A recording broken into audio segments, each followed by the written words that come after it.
Hi guys, welcome back again. तो आज के इस वीडियो में हम बात करने वाले हैं इंडियन पोस्ट रिक्रूटमेंट 2023 की। तो यहाँ पर 10th पास कैंडिडेट्स के लिए 40,000 से भी ज़्यादा वैकेंसीज निकाली गई है अलग अलग स्टेट्स के अंदर। तो इस वीडियो के अंदर हम इसकी डिटेल जानकारी देखने वाले हैं। यहाँ पर आपकी डायरेक्ट रिक्रूटमेंट होने वाली है, कोई भी आपका एग्जामिनेशन, कोई भी आपका वेरिफिकेशन यहाँ पे नहीं होने वाला है, कोई आपका ऑनलाइन टेस्ट नहीं होने वाला है। आपका सिर्फ यहाँ पे 10th के मार्क्स पर से सिलेक्शन किया जाने वाला है। अभी मजा आएगा ना भिड़ो। तो सारी जानकारी देखेंगे इस वीडियो के अंदर।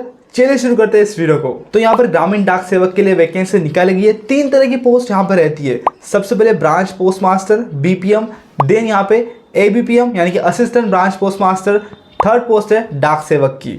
तो इनके लिए यहाँ पर 40,000 से भी ज़्यादा वैकेंसीज निकाली गई है। और महाराष्ट्र की बात की जाए तो यहाँ पर महाराष्ट्र में 2000 से भी ज़्यादा वैकेंसीज है। 2500 वैकेंसीज यहाँ पर महाराष्ट्र के लिए निकाली गई है। तो उसी के साथ साथ यहाँ पर अभी हम देख लेते हैं एलिजिबिलिटी क्राइटेरिया। तो यहाँ पर आप 10th पास रहना चाहिए और आपके 10th के अंदर मैथमेटिक्स और इंग्लिश ये दोनों सब्जेक्ट कंपलसरी रहना चाहिए आपके 10th में, तभी आप एप्लीकेशन कर पाओगे। और आपका जो स्टेट है उसका जो लोकल लैंग्वेज है उसका सब्जेक्ट आपके 10th में रहना चाहिए, ऐसा यहाँ पर नोटिफिकेशन में बोला गया है। 10th के क्वालिफिकेशन साथ साथ में आपको यहाँ पर कंप्यूटर का भी नॉलेज रहना चाहिए, आपको बाइसिकल राइडिंग का भी नॉलेज रहना चाहिए। तो यदि यहाँ पे एज लिमिट की बात की जाए तो मिनिमम एज है 18 ईयर्स और मैक्सिमम एज है 40 ईयर्स सभी पोस्ट के लिए। उसी के साथ साथ यहाँ पे एज रिलेक्शन भी दिया जाता है कैटेगरी वाइज, आप नोटिफिकेशन के अंदर देख सकते हो। तो उसके लिए आपको यहाँ पे सर्टिफिकेशंस प्रोवाइड करने पड़ते हैं। उसका जो फॉर्मेट है वो नोटिफिकेशन में आपको दिया गया है। उसके ऊपर आपको अथॉरिटी की सिग्नेचर लेके ये सर्टिफिकेशन आपको यहाँ पे सबमिट करने होते हैं। यदि आप एज में रिलैक्सेशन लेते हो तो उसका भी आपको सर्टिफिकेट एनेक्सर में मिल जाएगा, नोटिफिकेशन के अंदर मिल जाएगा, आप वो देख सकते हो। नाउ अभी बात कर लेते हैं एप्लीकेशन की। तो यहाँ पर आपको कंप्लीटली ऑनलाइन एप्लीकेशन करना है। ऑनलाइन एप्लीकेशन की जो लिंक है वो डिस्क्रिप्शन बॉक्स में दे दी गई है, उसके थ्रू आपको एप्लीकेशन करना पड़ेगा। फर्स्ट ऑफ ऑल आपको यहाँ पर रजिस्ट्रेशन करना है, देन यहाँ पर आपको जिस भी पोस्ट का आप एप्लीकेशन करना है उसका आप एप्लीकेशन कर सकते हो, बीपीएम के लिए या फिर एबीपीएम के लिए या फिर डाक सेवक के लिए। तो आपको ऑनलाइन एप्लीकेशन करना है। और ऑनलाइन एप्लीकेशन करते आपको कितना पेमेंट करना होगा उसकी बात कर लेते हैं। तो यहाँ पर आपको 100 रुपये पेमेंट करना है सभी कैटेगरीज को। लेकिन जो फीमेल कैंडिडेट्स है, SC/ST कैंडिडेट्स के लिए, PWD कैंडिडेट्स के लिए और ट्रांस वीमेन के लिए यहाँ पे कोई भी पेमेंट नहीं करना है। तो आपको कोई पेमेंट यहाँ पे करना नहीं पड़ेगा। लेकिन जो अदर कैटेगरीज है आपको यहाँ पे 100 रुपये पे करना है ऑनलाइन। आप डेबिट कार्ड, क्रेडिट कार्ड के थ्रू या फिर UPI के थ्रू आप यहाँ पे पेमेंट कर सकते हो। पेमेंट गेटवे के थ्रू आप पेमेंट यहाँ पे कर सकते हो। ना एप्लीकेशन करते वक्त आपको आपका रिसेंट फोटोग्राफ अपलोड करना पड़ेगा जो कि JPG फॉर्मेट रहना चाहिए, जो कि यहाँ पे 50 KB तक ही रहना चाहिए। उसी के साथ साथ आपको सिग्नेचर जो कि आपके JPG या फिर JPEG फॉर्मेट में रहना चाहिए वो भी अपलोड करनी है, जो कि 20 KB की रहना चाहिए उसकी साइज़। तो उससे ऊपर नहीं चाहिए और ये मैंडेटरी है। एप्लीकेशन करते वक्त आपको ये सिग्नेचर और फोटोग्राफ अपलोड करना ही पड़ेगा। और उसके साथ आपके डॉक्यूमेंट्स, 10th के डॉक्यूमेंट्स की मार्कशीट आपको अपलोड करनी होती है वहाँ पे, वो ज़रूरी है। और मैं एक पॉइंट आपको बता दूँ, जब आप ऑनलाइन एप्लीकेशन करोगे तब वहाँ पर आपकी यदि मार्कशीट के जो मार्क्स हैं वो परसेंटेज में रहते हैं तो आप वो डाल दीजिएगा। लेकिन यदि आपके मार्क्स ग्रेड पॉइंट में रहते हैं, जैसे कि A1, A2, B1, B2, 10, 9 इस तरह से रहते हैं, तो आपको सिंपली यहाँ पे उसे 9.5 इस मल्टीप्लिकेशन फैक्टर से मल्टीप्लाई करके फिर आपको अपलोड करने पड़ेंगे। अदरवाइज आपका एप्लीकेशन यहाँ पे रिजेक्ट हो सकता है यदि आपने इस तरह से नहीं किया तो आपको यहाँ पे परसेंटेज में ही वो फिलअप करना है। और जिनके ऑलरेडी परसेंटेज में उन्हें कोई दिक्कत नहीं है। ये बड़ी अच्छी बात कही आप। अभी हम इंपॉर्टेंट डेट्स की बात कर लेते हैं। तो यहाँ पे एप्लीकेशन करने की जो स्टार्टिंग डेट है वो है 27 जनवरी 2023 और लास्ट डेट है 16 फरवरी 2023। तो इसके पहले आपको एप्लीकेशन कर लेना है। और यदि आप एप्लीकेशन करते हो, कोई मिस्टेक करते हो, तो यहाँ पर करेक्शन के लिए इनका विंडो ओपन किया जाने वाला है 17 फरवरी से लेकर 19 फरवरी तक। तो इस वक्त के दौरान आप यहाँ पे करेक्शन कर सकते हो आपके एप्लीकेशन के अंदर। तो इस तरह से करेक्शन विंडो भी ओपन की जाने वाली है इस 2 दिन में, इस डेट को 17 फरवरी और 19 फरवरी को। नाउ गाइस, अब हम बात कर रहे थे सैलरी की। तो यहाँ पे BPM पोस्ट के लिए time related continuity allowance plus dearness allowance दिया जाता है। डियरनेस अलाउंस में महंगाई भत्ता आपको यहाँ पे दिया जाने वाला है। तो BPM को मिलने वाला है यहाँ पे 12,000 से लेके 29,380 रुपये, ये आपका TRCA है। उसी तरह ABPM और डाक सेवक की पोस्ट को 10,000 से लेके 24,470 रुपये TRCA दिया जाता है और डियरनेस अलाउंसेस अलग से दिया जाता है। तो ये यहाँ पे आपकी सैलरी होने वाली है। नाउ गाइस, अब हम बात कर लेते हैं तीनों भी पोस्ट के जॉब प्रोफाइल की और रिस्पॉन्सिबिलिटीज़ की। तो यहाँ पे बीपीएम पोस्ट को क्या करना होता है, तो यहाँ पे पोस्ट के जितने भी ऑपरेशन है, पोस्टल ऑपरेशंस, जो कि इंडियन पोस्ट पेमेंट बैंक्स के थ्रू जुड़े हुए हैं, उसका मैनेजमेंट, उसका मॉनिटरिंग, ये यहाँ पे किसे करना पड़ता है? तो ब्रांच पोस्ट मास्टर को करना होता है। देन यहाँ पे marketing and promotion of products, जितने भी इंडियन पोस्ट के जो भी प्रोडक्ट्स है उनका प्रमोशन, उनका मार्केटिंग करना होता है बीपीएम को।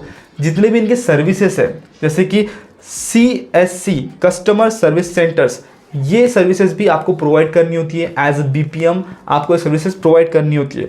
देन यहाँ पर जितने भी रिस्पॉन्सिबिलिटीज़ ब्रांच के ऑफिसेस की है वो आपके ऊपर रहती है। टाइमली आपको वो काम करना होता है। यहाँ पर जितने भी यहाँ पे मेल कन्वेंस, मेल डिलीवरी की सर्विसेज है ब्रांच पोस्ट ऑफिस की, वो आपको करनी होती है।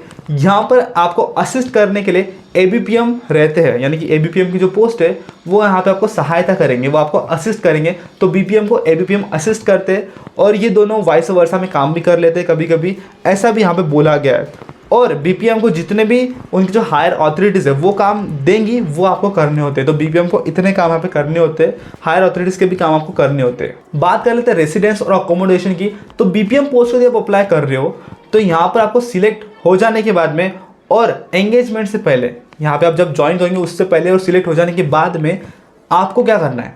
आपको जो आपका ब्रांच ऑफिस है उसके लिए एक आपको अकोमोडेशन ढूंढना पड़ेगा जहाँ पे आप खुद रहोगे।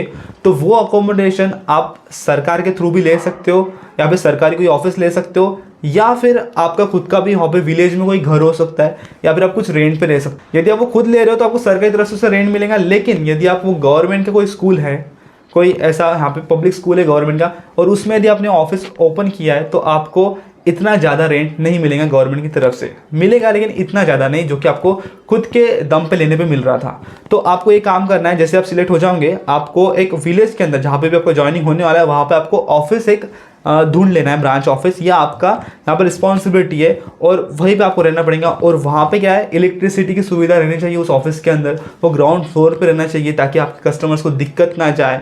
तो ये एक विलेज के अंदर आपका ब्रांच ऑफिस की सुविधा आपको करनी है एंगेजमेंट से पहले, आपकी ज्वाइनिंग से पहले। तो इस तरह से रेसिडेंस और अकोमोडेशन की बात हमने कर ली है, ये आपको करना होता है सिलेक्शन के बाद में। बात करते हैं असिस्टेंट ब्रांच पोस्ट मास्टर के जॉब प्रोफाइल की। तो यहाँ पे देखिए, ये इसके नाम पर से पता चलता है कि ये असिस्ट करते हैं ब्रांच पोस्ट मास्टर को, सहायता करते हैं उनके कामों के अंदर। यहाँ पे मेन काम ये है कि आपके जो मेल्स रहेंगे उनको डोर स्टेप तक, घर तक जाके दे के आना, ये काम किसका है? ABPM का। और उसी के साथ साथ पेमेंट्स का deposit, other transactions of IPPB, वो सब काम ABPM देखते हैं।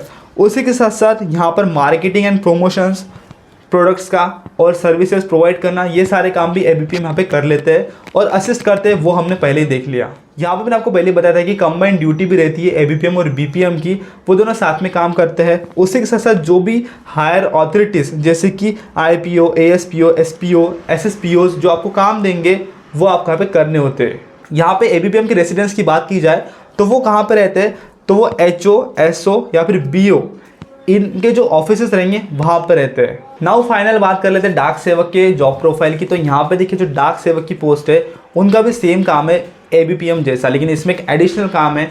तो यहाँ पर सबसे पहले ये जो है डाक सेवक को असिस्ट करते हैं ब्रांच पोस्ट मास्टर को, या फिर ABPM को असिस्ट करते हैं, उनको सहायता करते हैं उनके कामों को स्मूथली करने के लिए। तो उसमें वो मैनेजमेंट में उनके काम में हेल्प करते हैं, सहायता करते हैं। देन यहाँ पर जो भी रेलवे मेल सर्विसेज है, RMS है, उनको सॉर्ट करने का काम किसका रहता है? डाक सेवक का ही रहता है। तो इस पोस्ट को ये भी काम करना होता है RMS का। और जितने भी हायर अथॉरिटीज़ है जो आपको काम देंगी वो भी काम यहाँ पे डाक सेवक को करना होता है। उसी के बाद में प्रोडक्शंस का जो भी है, मार्केटिंग या फिर प्रोमोशंस, वो आपको यहाँ पे डाक सेवक को करना होता है। उसी तरह सर्विसेज भी प्रोवाइड करनी होती है, कस्टमर सर्विसेज, जो कि मैंने आपको पहले बताया CSC, वो भी यहाँ पे किसे करनी होती है? डाक सेवक को करनी होती है। तो इनके ऊपर कुछ ज़्यादा काम रहता है। देन यहाँ पे स्टैम्प्स का, स्टेशनरी का सेल करना, डिलीवरी ऑफ मेल्स, घर तक ले जाके देना डिलीवरी। इसी के लिए उन्होंने यहाँ पे राइडिंग का भी, बाइसिकल राइडिंग का पहले ही आपको पूछ लिया था कि आपको बाइसिकल राइडिंग आती है क्या। तो यदि आप डाक सेवक की पोस्ट को अप्लाई कर रहे हो तो आपको बाइसिकल राइडिंग आनी चाहिए,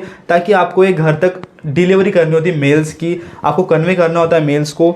तो ये सारे काम यहाँ पे डाक सेवक करता है। और जो मेन काम है डाक सेवक का वो है डिस्पैच ऑफ मेल बैग्स। जो भी मेल के बैग्स रहेंगे वो डिस्पैच करना, उनका ट्रांसशिपमेंट करना, रिसिप्ट ऑफ मेल्स, उन सब का ट्रांसशिपमेंट, डिस्पैच करना, ये सारे काम डाक सेवक को यहाँ पे करने होते हैं। तो इस तरह से हमने जॉब प्रोफाइल देख ली, सैलरी भी हमने देख लिया है।